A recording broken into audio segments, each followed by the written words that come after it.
Greetings Warhammer enthusiast. Before you stands a voice assistant of the podcast, dedicated to spreading the greater good. If you find this information useful, please do not hesitate to leave a like and subscribe. Together, we shall explore the depths of the Warhammer universe and share in its wonders. Today, we delve into the thrilling saga of Lion L. Jonson, the enigmatic and legendary Primarch of the Dark Angels, and his long-awaited return to the grim darkness of the Warhammer universe. Lion L. Jonson, known as the Lion and the First, is the Primarch of the Dark Angel Space Marine Legion. Like his fellow Primarchs, Lion L. Jonson was created by the Emperor of Mankind to lead his armies in the Great Crusade to reunite the scattered human worlds. However, the Chaos Gods intervened, scattering the Primarchs across the galaxy. Lion L. Jonson's tale begins on the mysterious and deadly planet of Caliban, an uncharted world far from human civilization. The dense and treacherous jungles of the planet posed insurmountable challenges for any normal man, but Jonson, one of the Primarchs created by the Emperor of Mankind, was no ordinary human. For 10 long years, Jonson survived in the hostile environment of Caliban, a place teeming with dangerous creatures and where death loomed around every corner.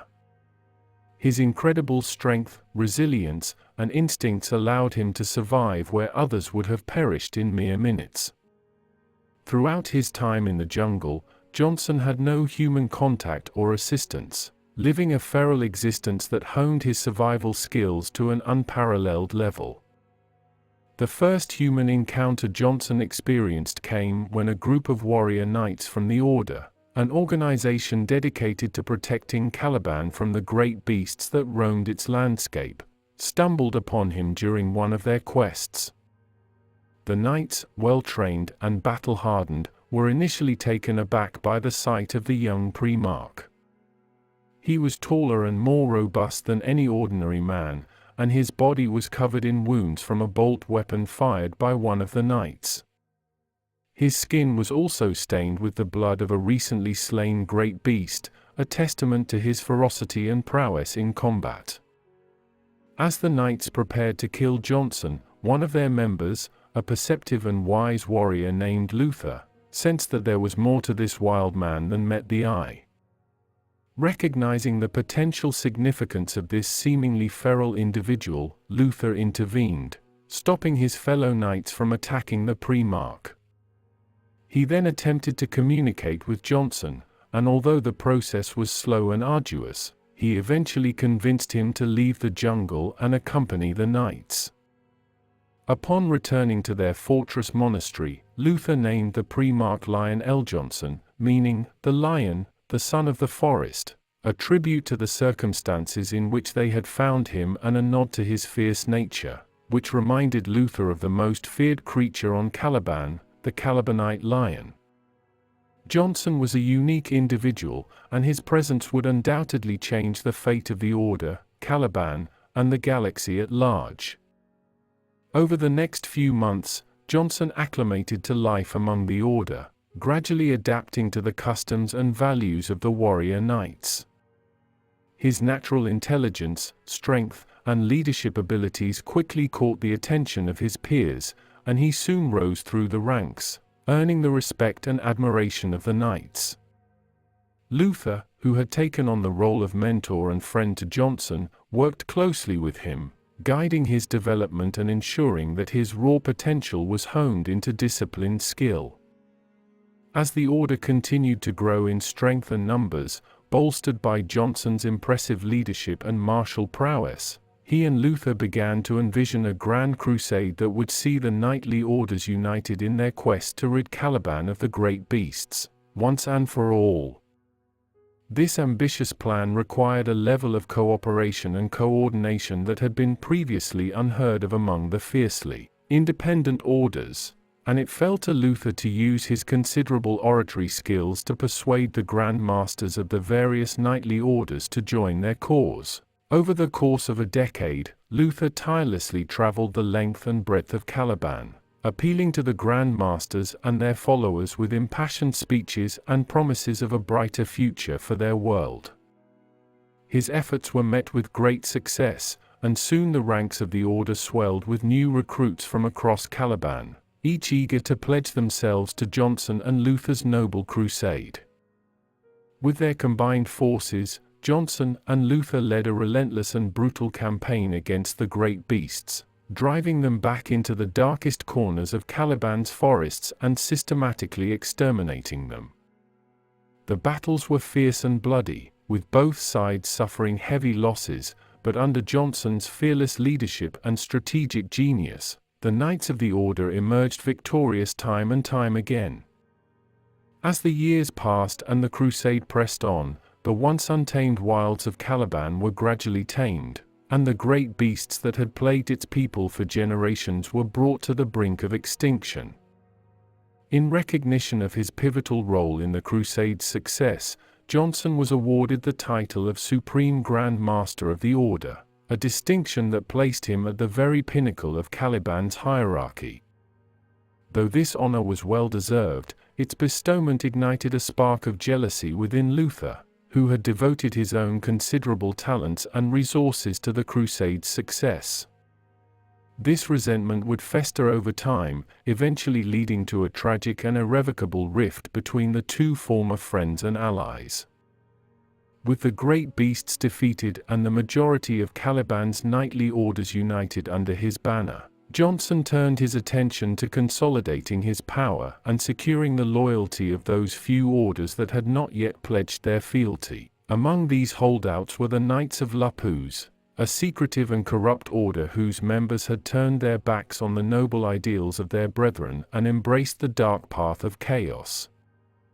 Determined to bring the Knights of Lapus to heel and purge Caliban of their taint, Jonson launched a ruthless campaign against them, hunting them down with the same relentless ferocity that he had once reserved for the great beasts. One by one, the Knights of Lapus were cornered, defeated, and ultimately destroyed. The swift and brutal campaign sent a clear message to any other orders that might have been considering defying Jonson's authority: resistance would not be tolerated. As Jonson and his forces moved from one Lapus stronghold to another, tales of their ferocity spread across Caliban, striking fear into the hearts of the enemy. The Knights of Lapus, once revered for their martial prowess, were no match for Jonson's strategic genius and the sheer might of the combined forces of the Order. The campaign against the Knights of Lapus was swift and decisive, leaving no room for mercy or redemption. With each victory, Jonson's legend grew, and the people of Caliban hailed him as their savior and liberator. His reputation spread not only among the knights but also among the common people, who began to view him as a living embodiment of their hopes and dreams for a brighter future. As word of his accomplishments spread beyond Caliban, whispers of his name reached the ears of the Emperor of Mankind, who was at that time in the midst of his own great crusade to unite the scattered fragments of humanity under the banner of the Imperium. Upon their arrival, the scouts were astounded by the progress that had been made under Jonson's leadership. The once wild world of Caliban had been transformed into a bastion of order and unity, with its people united under the banner of the Order and the great beasts all but eradicated. Recognizing the immense potential that Jonson possessed as both a warrior and a leader, the Emperor saw in him the perfect candidate to take command of the First Legion of his Space Marine forces. When the Emperor arrived on Caliban to meet with Jonson in person, the two instantly formed a deep and powerful bond, recognizing in one another the drive and determination to see humanity united, and the galaxy brought under the dominion of the burgeoning Imperium of Man. As a Primarch, one of the Emperor's own genetically engineered sons, Jonson was a being of immense power and potential, destined to play a crucial role in the Emperor's grand vision for the future. With the Emperor's approval, Jonson was granted command of the First Legion and tasked with leading them in the ongoing Great Crusade to conquer the galaxy and bring all of humanity under the Imperium's banner. Meanwhile, those members of the Order who were deemed suitable candidates for transformation into Astartes, The genetically enhanced warriors of the Space Marine legions were inducted into the First Legion, their bodies and minds subjected to a series of trials and genetic modifications designed to unlock their full potential. Among these new recruits was Luther. Although he was too old to undergo the full transformation into an Astartes, Luther was subjected to genetic manipulation that granted him increased strength, speed, and resilience, allowing him to continue to serve at Jonson's side as his second-in-command. However, not everyone was pleased with the new direction taken by Caliban. Certain older knights of the Order, unhappy with the changes, attempted to assassinate both Jonson and the Emperor. Their plans were foiled by Zahariel, a psychic who had foreseen the attack. With his power base secured and the new Astartes prepared, Jonson publicly renamed the First Legion the Dark Angels, drawing on an old Caliban myth. This name change served not only as a tribute to the world from which he had come but also as a symbol of the Legion's new purpose and direction under his command. With the newly renamed Dark Angels, Jonson embarked on a journey alongside the Emperor. In recognition of his status as the first Primarch, Jonson was also granted the first Gloriana-class battleship, the Invincible Reason. A marvel of engineering and craftsmanship, the Invincible Reason was a testament to the Imperium's technological prowess and served as the flagship for the Dark Angels, as they embarked on their new mission under Jonson's leadership. When Lionel Jonson was reunited with his legion, he discovered an organization in disarray. The once proud and disciplined First Legion had been plagued by a series of ill-fated campaigns, and had fallen into a state of arrogance and complacency. This lack of unity and direction weighed heavily on the Legion's warriors, who longed for the strong leadership and guidance that only their Primarch could provide. Upon his arrival, Jonson immediately set to work addressing the issues that beset his legion. Recognizing the importance of establishing mutual respect and trust between himself and his new charges, the Primarch challenged the captain of the company presented before him to a duel. Despite being unarmored and facing an opponent clad in imposing Terminator armor, Jonson emerged victorious, earning the admiration and loyalty of both the defeated captain and the assembled legionnaires. Having demonstrated his martial prowess and earned the respect of his warriors, Jonson then turned his attention to the task of reshaping and reinvigorating the Legion. Renaming the First Legion as the Dark Angels, the Primarch sought to merge the teachings and traditions of his homeworld of Caliban with the Legion's established doctrines and practices, as embodied in the Hexagrammaton. In doing so, Jonson hoped to create a new and more effective fighting force, one that would be better equipped to serve the Emperor's cause and bring unity to the fractured Imperium. To help accomplish this goal, Jonson enlisted the aid of his allies from the Forge world of Zana, who provided invaluable assistance in the form of advanced technology and resources. With their support, the Primarch was able to muster a formidable force of 20,000 legionnaires, a third of the Legion's strength, and embarked on a crusade to reunite the scattered Dark Angels companies that had been deployed throughout the galaxy as part of the ongoing Great Crusade. As the Dark Angels traversed the stars in search of their lost brethren, each encounter with a previously isolated company was marked by a solemn ritual. Jonson would challenge the captain of the newly discovered company to a duel, using the contest as an opportunity to demonstrate his skill and resolve.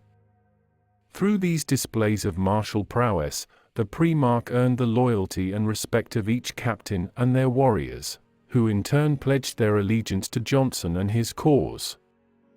Over the course of several years, Jonson's efforts bore fruit, as the number of legionnaires under his command swelled to 100,000.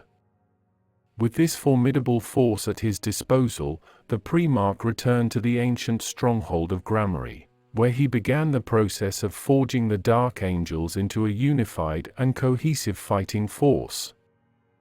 As part of this reformation, Jonson introduced a number of new practices and organizational structures designed to maximize the Legion's effectiveness in battle. Among these innovations was the establishment of specialized formations known as wings, each tailored to specific combat roles and missions.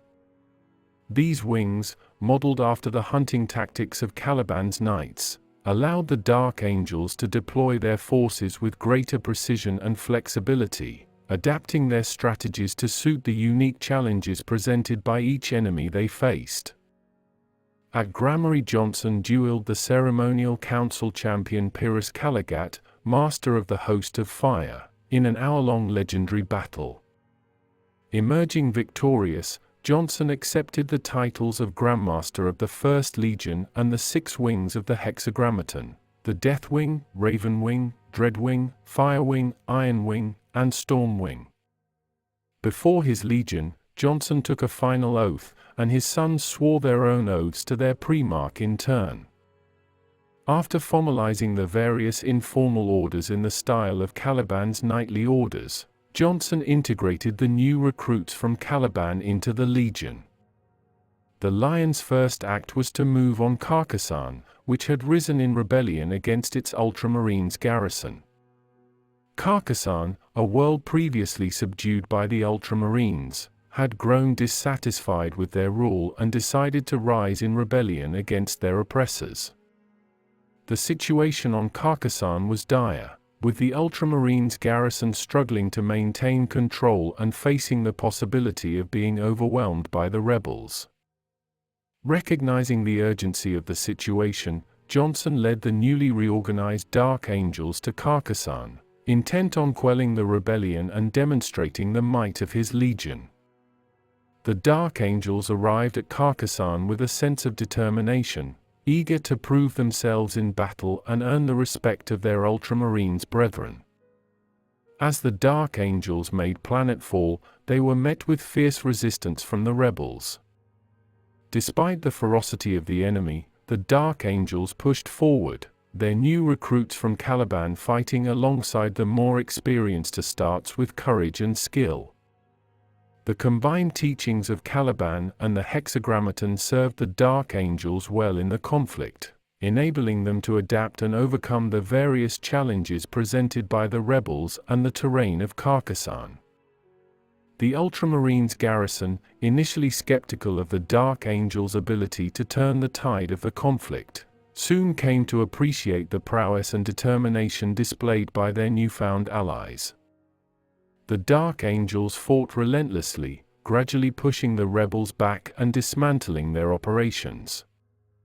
As the battles raged on, the two legions formed a bond of brotherhood, forged in the crucible of war. Jonson's leadership played a pivotal role in the campaign, as he personally led his forces in numerous engagements and displayed his exceptional tactical acumen. His presence on the battlefield served as a source of inspiration and strength for the Dark Angels, who fought with renewed vigor under their Primarch's guidance. As the rebellion on Carcassonne was finally crushed, the Dark Angels had not only saved their Ultramarines allies from being overwhelmed, but they had also established themselves as a force to be reckoned with within the Imperium. The victory on Carcassonne marked a new chapter in the history of the Dark Angels, as they emerged from the shadow of their earlier failures and stepped into a new era of greatness under the leadership of their Primarch. In the aftermath of the Carcassonne campaign, the Dark Angels and Ultramarines solidified their alliance, acknowledging the valor and skill displayed by both legions during the conflict. The Dark Angels' reputation within the Imperium grew, and their success on Carcassonne set the stage for numerous future victories in the name of the Emperor. In the early days of the Great Crusade, the forces of the Imperium began to encounter a myriad of alien races. Some of these xeno-species were relatively benign or indifferent to humanity, while others posed a grave threat to the Imperium's expansion. Among the most dangerous of these enemies were the Rangdan, a mysterious and highly aggressive Xenos race that would ultimately bring the forces of the Imperium to the brink of defeat. The Rangdan's origins remain largely unknown, but it is clear that they possessed incredibly advanced technology and formidable military capabilities. They were a relentless and seemingly unstoppable force, capable of inflicting devastating losses upon even the most elite and experienced imperial forces. The Rangdan were a unique threat, not only because of their sheer power, but also because their tactics and strategies were unlike anything the Imperium had ever faced before. As the conflict wore on, it became increasingly clear that the Imperium was facing an enemy unlike any other. The Rangdan were not only highly adaptable, but they also seemed to possess an uncanny ability to exploit the weaknesses of their opponents. In response, the Emperor and his Primarchs were forced to adapt their own tactics, employing increasingly desperate measures in their attempts to halt the Rangdan advance. The Rangdan genocide saw some of the most brutal and vicious fighting in the entire history of the Great Crusade. The Dark Angels, led by their enigmatic Primarch Lionel Jonson, played a central role in these battles, suffering tremendous losses as they fought to contain the Rangdan threat. At the height of the conflict, the Dark Angels' numbers and prominence within the Imperium were surpassed by the Ultramarines, Iron Hands, and Sons of Horus. Throughout the Rangdan genocides, the Imperium was forced to confront the grim reality of total war. Planets were razed, entire systems were laid waste, and countless lives were lost in the desperate struggle to halt the Rangdan onslaught. The conflict pushed the Imperium's resources and resolve to their limits, as it faced an enemy that seemed almost invincible. During the latter stages of the Rangdan genocides, a mysterious figure claiming to be a member of the 20th Legion approached Lionel Jonson. Identifying themselves as Alfarius but admitting that their Primarch had not yet been discovered, this enigmatic individual offered to aid the Lion against the Rangdan. The goal of this proposed alliance was to ensure that the Dark Angels maintained their prominence, thus potentially securing the position of Warmaster for the Lion in the future. At this time, Lionel Jonson was unaware of the title of Warmaster, but he secretly believed that such an honor might one day be bestowed upon one of the Primarchs by the Emperor. The self-proclaimed Alfarius revealed that the 20th Legion preferred the Lion for the role of Warmaster over someone like Robout Guilliman, as they shared similar views on secrecy and warfare. The Lion's ultimate decision regarding Alfarius' offer remains unknown. Despite Lionel Jonson's exceptional leadership and combat capabilities during the Great Crusade, his secretive and stoic nature made him an unlikely candidate for the title of Warmaster. He even admitted that he had difficulty understanding the emotions of others. Instead, Horus, another Primarch, was appointed Warmaster by the Emperor. This decision elicited mixed reactions among the other Primarchs, with some supporting Horus out of affection and others opposing his appointment. Ironically, the Lion and Lemon Russ had a similar attitude, cynically accepting Horus' appointment as a confirmation of his status as the Emperor's favorite son. During the campaign against the Sarosh, a dangerous and pivotal moment arose that would have far-reaching consequences for the Dark Angels Legion, and the relationship between the Primarch Lionel Jonson and his closest confidant, Luther. The Lion's flagship was targeted by a devastating nuclear weapon, intended to annihilate the ship and its crew. Luther was the one who ultimately foiled the attempted detonation. However, his actions were marred by an underlying, deep-seated jealousy of the Lion that caused him to hesitate initially. Despite his eventual success in preventing the catastrophe, Luther's momentary hesitation did not go unnoticed. Somehow, Lionel Jonson became aware of Luther's hesitation, and the revelation caused a rift to form between the two once close comrades. Unable to fully trust Luther in the same way as before, the Lion made the decision to send him and a contingent of primarily Caliban native legionaries back to their homeworld. On the surface, the purpose of this return to Caliban was to expedite the recruitment and training of new legionnaires for the Dark Angels. However, Luther could not shake the feeling that he and his fellow Caliban native legionaries had been exiled by the Lion, a sentiment that was only exacerbated by the stern reprimand he received during the Zaramund campaign. 50 years later, Luther and his lieutenants found themselves facing a widespread rebellion on Caliban. After conducting investigations, the librarian Zahariel discovered that the planet was plagued by a resurgence of monstrous creatures, and that the insurgency included former Knights of the Order who believed that the Lion had betrayed them. At the heart of this tumultuous situation was a mysterious cabal of Terran sorcerers, who were somehow linked to the emergence of warp monsters and twisted undead corpses. Upon learning of Horus' rebellion against the Emperor, Luther declared Caliban's independence and announced his opposition to both Terra and Lion L. Jonson. The consequences of these events would shape the Dark Angels' future and their relationship with the wider Imperium.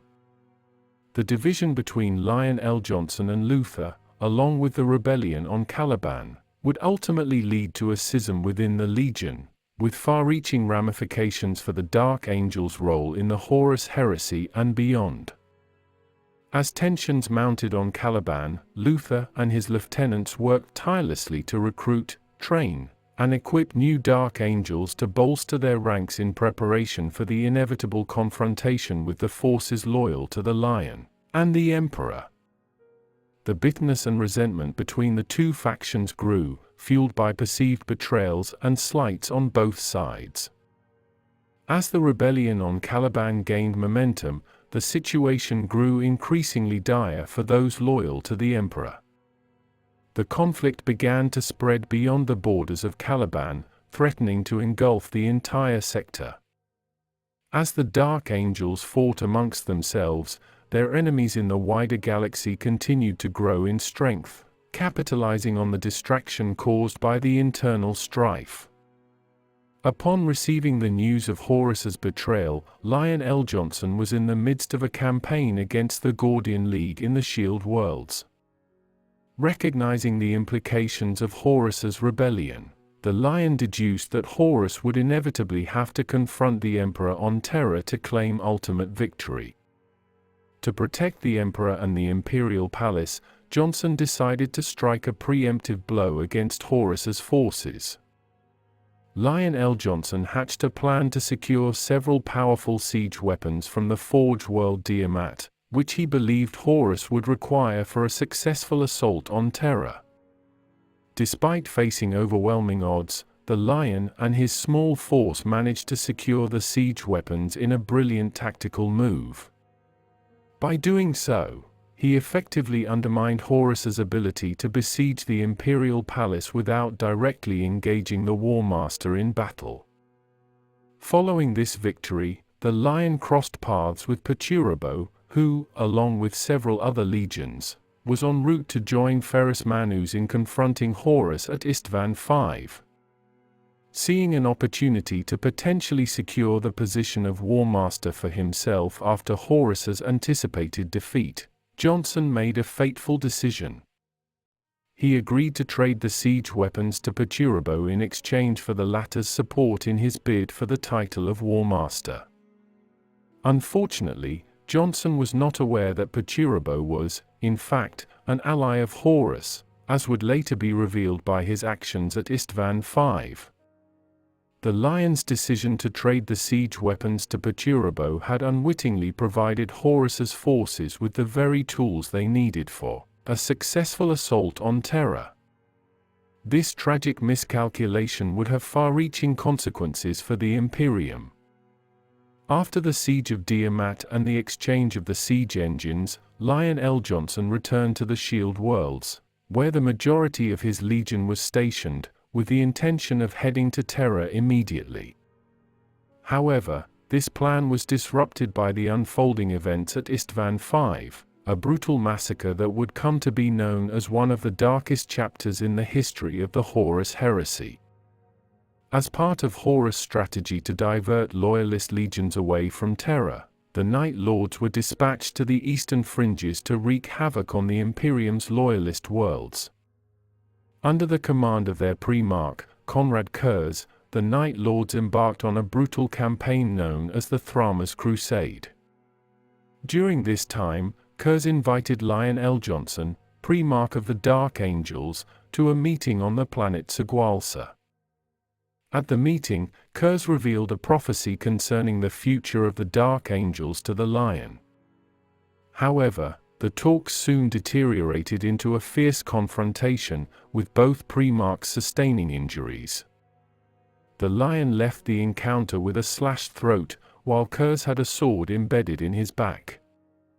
Following this encounter, Lion L. Jonson came into possession of an extraordinarily powerful warp engine called Tuchulcha. This device allowed him to coordinate entire fleets during warp jumps. While using the engine, the Dark Angels encountered demons in the warp, prompting the Lion to reinstate librarians in direct violation of the Council of Nicaea's ruling. This decision sparked a dispute within the Legion, eventually leading to the Lion killing Nemiel. During the height of battle, the Lion faced Kairos Fateweaver, a greater demon of Tsinch. The Lord of Change attempted to convert the Lion to chaos, but found nothing in his heart to exploit, as the Lion was unwaveringly loyal to the Emperor. Lion L. Jonson impaled the greater demon through the heart and dismissed him with a taunt, questioning if he had foreseen that outcome. Utilizing Tuchulcha, the Lion managed to ambush the Night Lords, and engaged Conrad Kurz in combat for a second time. The Night Lords sustained heavy losses and Kurz was left in a comatose state. The Lion orchestrated a second ambush on the regrouping Night Lords, during which Kurz awoke and infiltrated the Dark Angels' flagship, Invincible Reason, along with a small group of his warriors. The ensuing battle saw Kurz retreat to the lower decks of the ship, while surviving Night Lords, including First Captain Sevatar, were taken prisoner. Kurz, however, remained at large and terrorized the crew of the Invincible Reason, killing every search team the Lion sent after him. Frustrated by his elusive brother, the Lion personally took up the hunt for Kurz and stalked him throughout the ship for the next 16 weeks. Despite his best efforts, the Lion was unable to capture the Night Haunter. As the Ruined Storm, a massive warp storm created by the Word-Bearers, prevented the Dark Angels from returning to Terra, they eventually followed the light of the Pharos device to Ultramar. There, they joined forces with the Ultramarines and Blood Angels, as well as their respective Primarchs, Robout Guilliman and Sanguinius. The three Primarchs played a pivotal role in establishing Imperium Secundus, an alternative empire intended to preserve the ideals of the Imperium of Man. Lion L. Jonson was appointed Lord Protector of Imperium Secundus, a title similar to War Master. When Conrad Kurz escaped from the Invincible Reason and began a violent rampage across Macragge, the Lion joined forces with Guilliman in an attempt to defeat the renegade Primarch. However, Kurz had set a trap, causing the chapel where they were battling to collapse. The Lion and Guilliman only survived due to the intervention of Barobus d'Antioch, who activated the Pharos and teleported them to Sota. Driven by a sense of responsibility for Kurz's destructive actions in Ultramar, the Lion became obsessed with hunting down his wayward brother. In the Z-Path system, he commanded the Dreadwing to unleash destruction against Word-Bearers and World-Eaters in his search for Kurz. The Lion and Guilliman frequently clashed over policy within Imperium Secundus, particularly regarding how to handle rebels on Macragge whom the Lion believed were influenced by Kurz. After a suicide bomber attacked an Astartes convoy, the Lion imposed martial law on Macragge using his Dark Angels Legion. Convinced that Kurz was hiding in the rebellious Illyrium region of Ultramar's capital, he proposed using weapons of mass destruction to obliterate the area from orbit. Meeting resistance from both Sanguinius and Guilliman, the Lion opted to deploy the Dreadwing to flush out Kurz and the rebels instead. During the attack on Alma Mons, Lion L. Jonson finally cornered Conrad Kurz, and the two Primarchs engaged in a fierce battle. Ultimately, the Lion emerged victorious, but instead of killing Kurz, he chose to bring him before Sanguinius and Guilliman to stand trial. Kurz admitted to his actions but refused to accept guilt, claiming that he was made to act that way and thus his actions were not crimes. He tried to sow discord between the Lion and Guilliman by accusing the Lion of ordering secret orbital attacks, and pitting them against each other. Although the Lion sought to kill Kurz, Sanguinius prevented him with words, and Guilliman broke his sword. Angered, the Lion was dismissed by Sanguinius, effectively ending the triumvirate and banishing him from Imperium Secundus. The Dark Angels withdrew from Macragge soon after. The Lion brooded over his decisions, including his exile of Luther, and eventually decided to return to Caliban. Before departing, the Lion had two Chulcha teleport him and Holguin to Sanguinius's chamber, where he stopped Sanguinius from executing Kurz. The Lion believed Kurz's claim that his death would be at the hands of an assassin sent by the Emperor, as it indicated that the Emperor was still alive. Sanguinius, in turn, realized that his own visions of death would also come true. The Lion knelt before his brothers and promised to become Kurz's gaoler.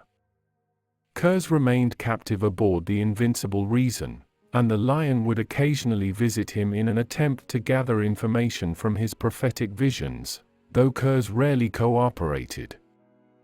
Following the trial of Kurz, Sanguinius, the Lion, and Guilliman agreed to attempt breaching the ruined storm to reach Terra and aid the Emperor. While navigating the ruined storm, they encountered various horrors and learned of an entity known as the Pilgrim.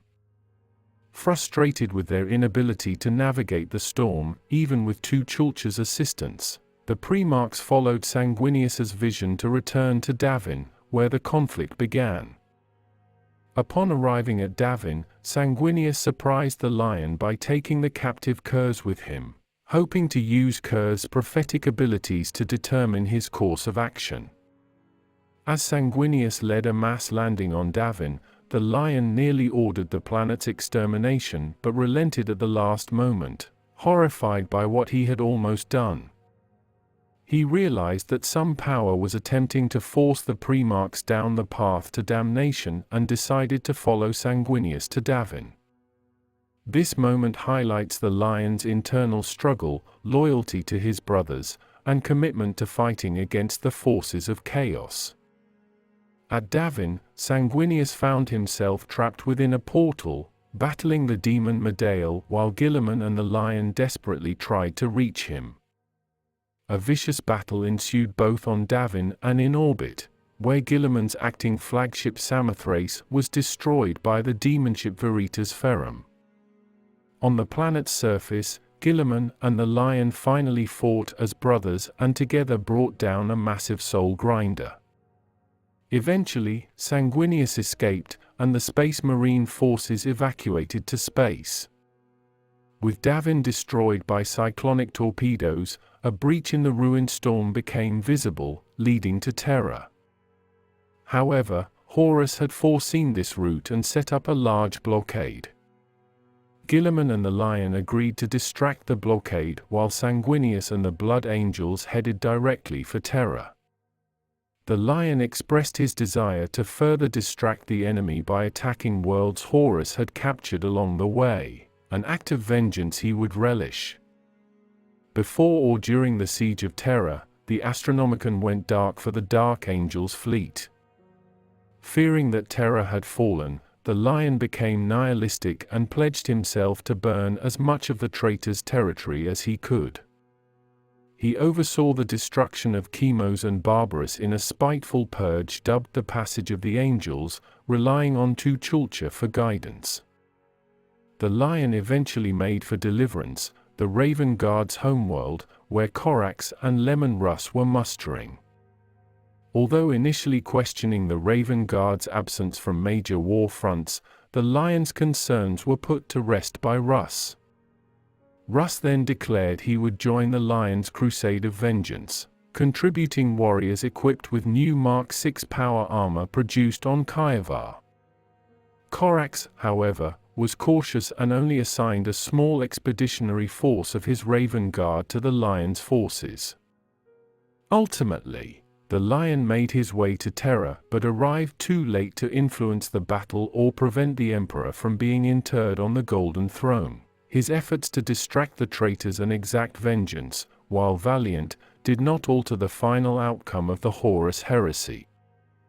When Jonson returned to Caliban, he was filled with grief and sought to reinforce his Dark Angels and recover from the trauma of the heresy. However, as his fleet approached Caliban, they were met with a barrage of fire from the planet's surface. Shocked and confused, Jonson ordered the fleet to pull back and attempted to understand the situation. He eventually learned from a merchant ship that Luther, his former friend and comrade, had turned against him, poisoning the minds of the Space Marine garrison on Caliban and taking control of the world. Jonson could only see this as evidence of chaos corruption. Consumed by rage, Jonson decided to purge Caliban of chaos once and for all. He ordered a brutal and systematic orbital bombardment, targeting every structure and installation on the planet in an effort to eradicate any trace of the taint. The planet's surface was devastated, with fires raging across its once verdant landscapes. As the bombardment wore on, the damage to Caliban became increasingly severe. Unbeknownst to the Dark Angels in orbit, their relentless assault was causing the planet's crust to crack and fracture. Despite the destruction unfolding around them, Jonson led his forces in a ground assault against the remaining defenders, who had taken refuge in the Order's fortress monastery. Jonson was determined to confront Luther and put an end to his treachery. When he finally found Luther, Jonson saw that his old friend was completely corrupted by chaos, with nothing of his former self remaining. The Chaos Gods had granted Luther immense power, raising him to a level equal to Jonson's own might. The two former brothers engaged in a titanic battle, a clash of such intensity that it would never be seen again in the annals of history. As Jonson and Luther fought, their fierce combat leveled the monastery around them. Meanwhile, Caliban continued to suffer under the relentless bombardment from orbit. The Dark Angel's zealous efforts to purge the world had unwittingly set the stage for its ultimate doom. The planet's surface, already weakened and fractured, began to crumble and break apart. The once proud and mighty world of Caliban was torn asunder, its fate forever sealed by the tragic and brutal conflict that had unfolded between the Primarch and his fallen brother. The titanic battle between Luther and Lion L. Jonson reached its climactic end when Luther unleashed a devastating psychic attack on Jonson. The attack mortally wounded the Primarch, leaving him on the brink of death. As Luther stood over his fallen foe, a veil seemed to lift from his eyes, allowing him to see the full extent of the destruction and tragedy he had caused. Overwhelmed with remorse and guilt, Luther collapsed to the ground, unwilling to continue fighting. However, it was too late to save Jonson or prevent the catastrophic destruction of Caliban. The Chaos Gods, realizing they had failed to fully corrupt the Dark Angels and bring them under their sway, unleashed a massive warp storm upon the already weakened planet. The ferocious storm and the relentless bombardment caused Caliban to break apart, the once mighty world reduced to rubble and debris. Miraculously, amidst the chaos, the monastery of the Order was shielded from destruction by powerful force fields, sparing it from the worst of the devastation. When the Dark Angels descended to the shattered remains of their homeworld, now an asteroid field known as the Rock, they searched the ruins for any signs of their lost Primarch. In their search, they discovered Luther, broken and mumbling about Jonson's fate. He claimed that the mysterious Watchers in the Dark had taken the mortally wounded Primarch, promising that one day he would return and forgive Luther for his sins. Despite their efforts, the Dark Angels were unable to find any trace of their missing Primarch, leaving them with only Luther's cryptic words as a clue to his ultimate fate. The Watchers in the Dark are mysterious, small, hooded creatures that vigilantly guard the comatose body of the Dark Angel Primarch Lion L. Jonson within a hidden chamber at the heart of the rock. They possess an extraordinary and near-unique ability to resist warp entities, a trait they share with the rare and enigmatic pariahs, who are able to completely nullify the warp around them. These silent beings have been known to carry Dark Angels' weapons into battle and appear to be immune to all acts of violence. When Dark Angels are accompanied by Watchers in the Dark, they are often destined for greatness. However, these enigmatic creatures will never provide direct aid in battle. Despite their silence and small stature, Watchers in the Dark are intelligent beings capable of psychic communication with one another. They have been guiding the Dark Angels in their fight against chaos since before the Horus Heresy, and are familiar with prominent figures like Eldrad Ulthran. The Watchers seem to anticipate and even welcome the destruction of Caliban, viewing it as their last hope in their efforts to combat chaos. They continue to play a pivotal role in the Dark Angels' ongoing battles against the forces of darkness. As for the Dark Angels who had been corrupted by Luther and turned against their brethren, they were swept away by the warp storm and scattered throughout the galaxy. These lost warriors became known as the Fallen, and their existence remains a closely guarded secret within the Dark Angels chapter. Ever since the fall of Caliban, the Dark Angels have been consumed by a quest for redemption and an unending hunt for the Fallen. Believing that the capture and repentance of these wayward brothers will absolve the chapter of its sins, the Dark Angels continue to search the galaxy for any trace of the Fallen, determined to right the wrongs of their tragic past. The return of Lion L. Jonson to the Warhammer 40k universe will have a significant impact on the storyline. His 10,000-year slumber within the rock has left him older in appearance, but his skills and abilities are still as potent as ever. Now armed with the Emperor's shield, a gift from his father, the Emperor of Mankind, Lion L. Jonson is ready to rejoin the fray. As the Loyalist side has been relatively quiet in comparison to the resurgence of traitor Primarchs, the Lion's return could provide a much-needed ally for Robout Guilliman, who has been dealing with his evil brother's machinations on his own. The Arcs of Omen expansion series has set the stage for an epic confrontation between the forces of chaos and the greatest heroes of the Space Marines. The Lion's return will rally the beleaguered Imperium of Man and add a powerful ally to their ranks, helping them stand against the onslaught of chaos led by Vashtor the Archiphane and Abaddon the Despoiler. One of the most anticipated battles in this new narrative will be the clash between Lion L. Jonson and Angron, the demon Primarch of the World Eaters. This epic conflict has been foreshadowed for years, and fans of the Warhammer 40k universe are eager to see these two titans clash in a battle that will shape the fate of the galaxy. The Lion's return marks a turning point in the ongoing struggle between the forces of chaos and the Imperium of Man. With the future of the galaxy hanging in the balance, Lion L. Jonson, alongside heroes like Dante of the Blood Angels, will fight to stem the tide of darkness and safeguard humanity from the ravages of chaos. The arrival of the Lion of the First Legion could very well be the spark that reignites hope in the face of seemingly insurmountable odds.